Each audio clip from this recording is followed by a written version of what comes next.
ఈరోజు Jubilee Hills by election result సందర్భంగా మా జూబ్లీహిల్స్ ప్రాంత ప్రజలందరూ కూడా దాదాపు 25,000 మెజారిటీతో నన్ను ఆశీర్వదించినందుకు నా ప్రాంత ప్రజలందరూ కూడా ప్రాధాన్య నమస్కారాలు తెలియజేస్తూ ధన్యవాదాలు తెలియజేస్తూ ఏదైతే నమ్మకం నా మీద పెట్టుకొని మా పిల్లోడు, మా బస్తీ పిల్లోడు, మా కొడుకు, మా తమ్ముడు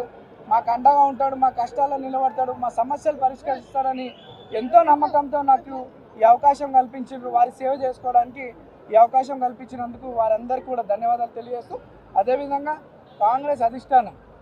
సోనియా మేడం గారు, రాహుల్ గాంధీ గారు, మల్లికార్జున ఖార్గే గారు, కేసీ వేణుగోపాల్ గారు,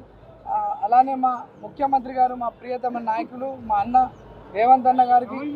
మా అధ్యక్షులు పిసిసి అధ్యక్షులు మహేష్ కుమార్ గౌడ్ గారికి, ఇన్ఛార్జ్ మేడం నటరాజన్ గారికి, విశ్వనాథం గారికి అండ్ ఎంటైర్ క్యాబినెట్ మంత్రులందరికీ అండ్ మా ఎమ్మెల్యేలకి, చైర్మన్స్కి, మా పార్టీ కార్పొరేటర్స్, స్థానిక కార్పొరేటర్స్కు, ప్రతి ఒక్క కార్యకర్తకి ఎంతో కష్టపడ్డందుకు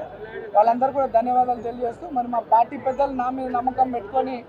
నాకు అవకాశం కల్పించినందుకు మా పార్టీ పెద్దలు కూడా ధన్యవాదాలు తెలియజేస్తూ ఈరోజు పార్టీ కార్యకర్తలు ఎంటైర్ కాంగ్రెస్ పార్టీ సిస్టమ్ అంతా జూబ్లీహిల్స్లో ఎంతో కష్టపడి కాంగ్రెస్ పార్టీని నన్ను ఇక్కడ గెలిపించుకోవడానికి నిరంతరం కృషి చేసినటువంటి ప్రతి ఒక్క కార్యకర్త నుండి ముఖ్యమంత్రి వారికి, అధిష్టానం అందరూ కూడా ధన్యవాదాలు తెలియజేస్తూ ఏదైతే ప్రజలు నా మీద నమ్మకం పెట్టుకొని ఇక్కడ అభివృద్ధి చెందుతుందని, భవిష్యత్తు బాగుంటుందని నమ్మకంతో ఇచ్చినారో దాదాపు 200 కోట్లతో అభివృద్ధి కార్యక్రమాలు చేపట్టినాం గతంలో. ఇప్పుడు ఈ యొక్క ఇంత మంచి ఆశీర్వదించారు పెద్దలు ముఖ్యమంత్రి గారి దృష్టికి మా ప్రాంత సమస్యలన్నీ కూడా తీసుకెళ్ళి అన్నీ కూడా శాశ్వత పరిష్కారం చేయడానికి నిరంతరం కృషి చేస్తా. ప్రజల్లో అంటే గతంలో బీఆర్ఎస్ వాళ్ళు గెలిచినప్పుడు కొన్ని కక్షపూత రాజకీయాలు చేస్తుండే, నవీన్ యాదవ్ దగ్గర అటువంటివి ఉండవు. నవీన్ యాదవ్ ఈ రోజు వరకే మీరు మేము ఇప్పటి నుండి మనమంతా ఒకటే, అందరం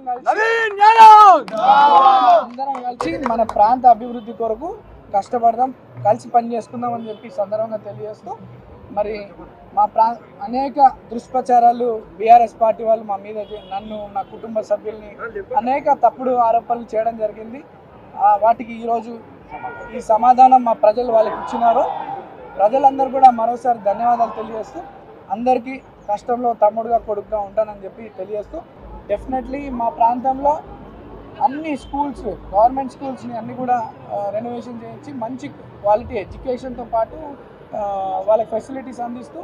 ఆరోగ్య పరిస్థితులు కూడా బాగుండేలా మా జూబ్లీహిల్స్ ఒక ఆరోగ్యవంత నియోజకవర్గంలో, ఒక విద్యకు సంబంధించినటువంటి నియోజకవర్గంలో కష్టపడి పనిచేస్తామని తెలియజేస్తాం.